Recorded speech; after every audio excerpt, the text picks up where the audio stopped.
નમસ્કાર દર્શક મિત્રો, હોટલાઇન ન્યૂઝમાં આપનું સ્વાગત છે।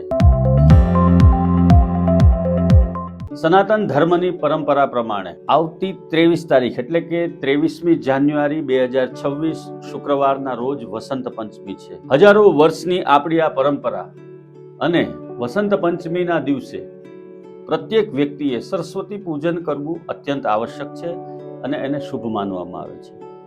આ વસંત પંચમીએ વિદ્યાર્થીઓ સહિત આ ક્ષેત્ર સાથે સંકળાયેલા વ્યક્તિઓ સહિત તમામ ક્ષેત્રના લોકો, કેમ કે કોઈ પણ ક્ષેત્રની અંદર તમે કામ કરો તો તમારે બળ અને બુદ્ધિની આવશ્યકતા પડે છે અને બુદ્ધિની દેવી સરસ્વતી છે। તો સરસ્વતી માતાની આરાધના કરવા માટે શુક્રવારે તમે પીળા રંગનો પ્રસાદ ચડાવી શકો છો। ભોજન તામસી પ્રકૃતિનું ન હોય એવા પ્રકારનું ભોજન કરવું અને એની સાથે સાથે માં સરસ્વતીની આરાધના કરવાનો આ ઉત્તમ દિવસ છે। પ્રકૃતિની સાથે સંકળાયેલી આપણી સંસ્કૃતિ અને એમાં માતા સરસ્વતીને વિશેષ સ્થાન આપવામાં આવે છે।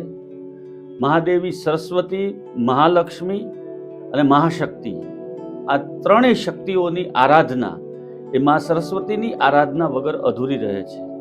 માં સરસ્વતીની કૃપા હશે તો માં લક્ષ્મી આપોઆપ આપના ઉપર કૃપા કરતી હોય છે। પર્વ છે આપણું, અને આપણું જે આ લોક પરંપરાગત પર્વ છે અને જેની અંદર આધ્યાત્મની સાથે સાથે પ્રકૃતિના સિદ્ધાંતો પણ સમાયેલા છે, એવો આ દિવસ છે।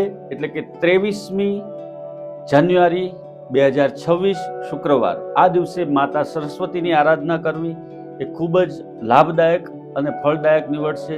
પ્રત્યેક વ્યક્તિ ઉપર માં સરસ્વતીની કૃપા રહે એવી હોટલાઇન ન્યૂઝ પરિવાર દ્વારા આપ સૌને શુભકામના પાઠવવામાં આવે છે। ધન્યવાદ।